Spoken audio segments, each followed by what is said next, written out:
In this lecture, I'm going to cover landscape grass.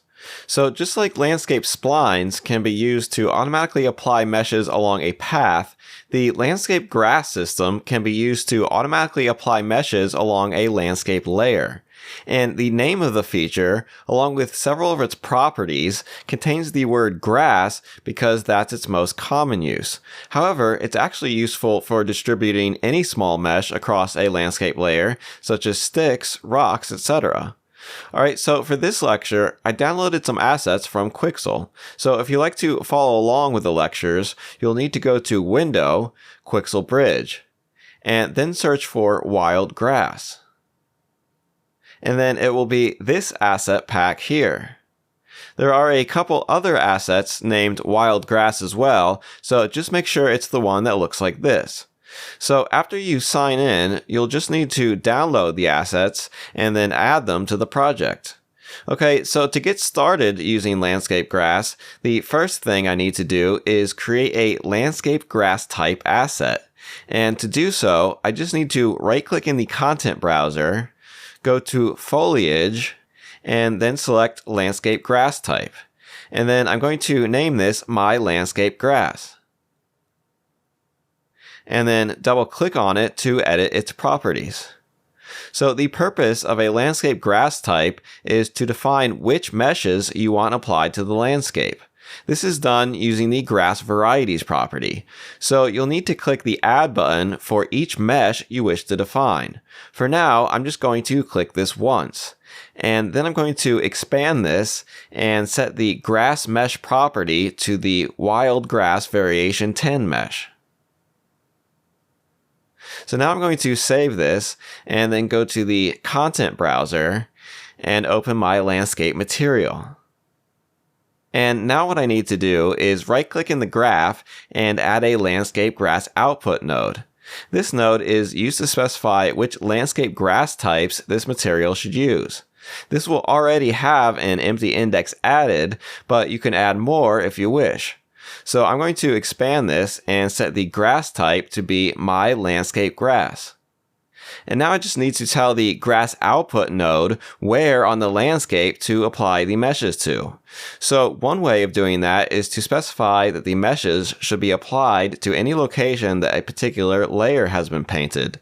So to do that, I'm going to add a landscape layer sample node to the graph and name it grass, which also sets its parameter name property. This node will output a grayscale texture representing the entire landscape, which shows the weight of the specified layer at each location in the landscape. So the lighter the pixel, the higher the weight of the layer at that location, and the darker the pixel, the lower the weight of the layer at that location. Okay, and to specify which layer to use, you simply use the parameter name property, which I've already done. I specified the name grass here because that's the name I used for my grass layer on the landscape layer blend node. And then I just need to connect this to the input of the landscape grass output node. Okay, so again, this landscape layer sample node is specifying where to apply the meshes, and the grass output node is specifying which meshes to apply. Okay, so now I'm going to save this and go back to the level editor. And I'm going to select paint mode. And then I'm going to select my grass layer. And now, when I paint this layer onto the landscape, it will automatically apply the Wild Grass Variation 10 mesh that I defined in the landscape grass type asset. So you can see, by using this technique, you can use the landscape paint tool to paint not just materials onto your landscape, but meshes as well. Okay, but one issue I have with this current setup is that it's not compatible with my auto material. So I spent all that time and effort to have the grass material be automatically applied to flatter portions of the terrain. So it would be nice if I could have my grass meshes be automatically applied in the same manner. So first, I'm going to right-click on my auto layer and then select Fill Layer. This will set the weight of this layer to full strength across the entire landscape and set the weights of all other layers back to 0. And now I'm going to go back to the material. So I can't simply change this sample node from outputting my grass layer to outputting my auto layer, because that would apply the meshes to all the textures of the auto layer, including the gravel and snow textures. What I need is a grayscale map where either black or white represents the areas where the grass textures of the auto layer are applied the strongest. But luckily, I already have that. I needed that to create the auto material layer itself. So if you recall, I set up this slope mask node to output a grayscale map between the flatter areas of the landscape and the more sloped areas. And I used that texture map as the alpha to blend between the grass and gravel layers. So I can simply delete the layer sample node and connect the output of the slope mask node directly to the grass output node. And so now, if I apply this and go back to the level, I will automatically have grass meshes applied at the same locations that the grass textures are applied. However, this still isn't working completely correctly because it's also applying grass meshes to the flatter areas of where the snow material is applied. This is because the slope mask only accounts for the slope. So to add the snow to my auto material, I got the elevation and used that to override the slope, basically saying that at a certain elevation, the snow textures should be used regardless of what the slope is. So I need to account for the elevation here as well. So to do that, I need to take the texture of the slope and subtract away the texture of the elevation. So I'm going to create a subtract node.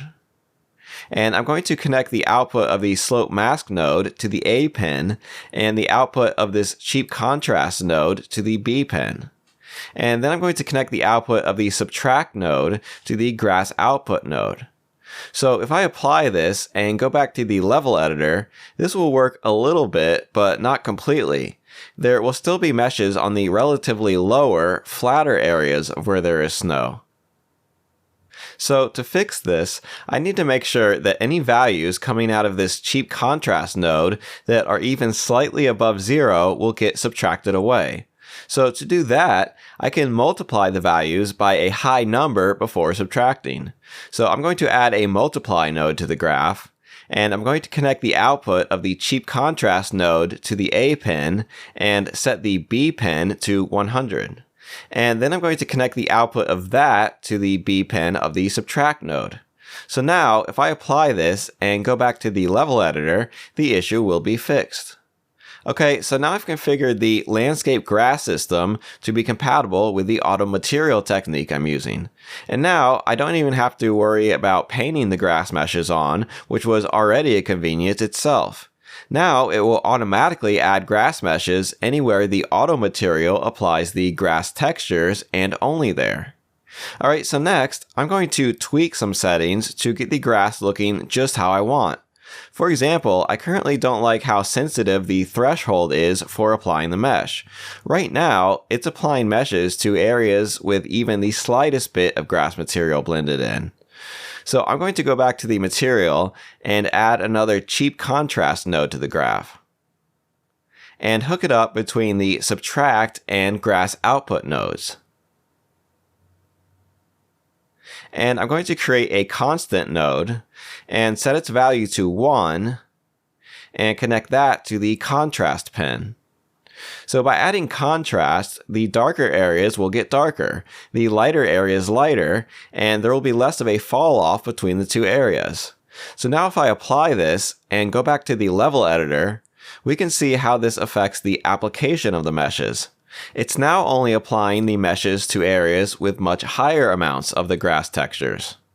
And if I go back and set the contrast to 2, it will make the fall off blend even tighter. Okay, so now this is starting to look a little bit better, but if I want to adjust the way my grass looks even further, I can go back to the landscape grass type asset and edit its properties. So obviously I could change the mesh used if I wanted by setting the grass mesh property to a different mesh. And then I could change the materials used by the specified mesh with the override materials property.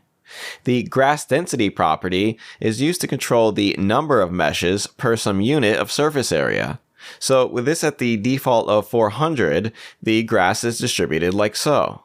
But if I set this to a really low value, say 10, then the mesh will be very sparsely distributed across the terrain.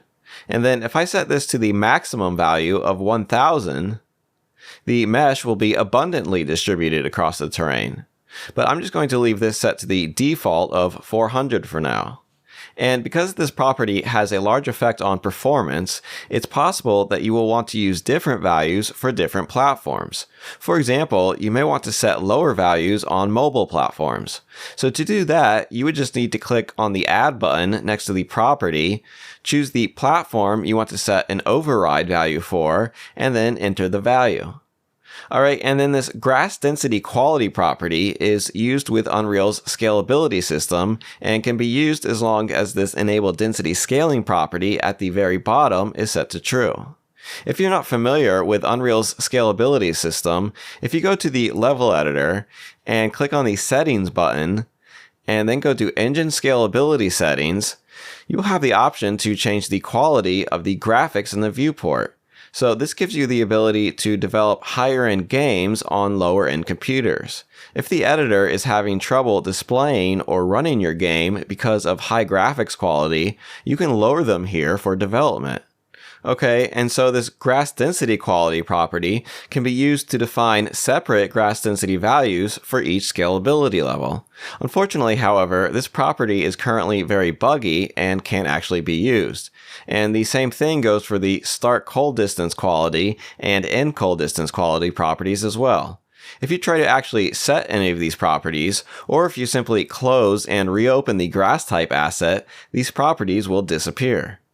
Alright, so I'm going to wrap up this lecture here and then cover most of these remaining properties in the next lecture.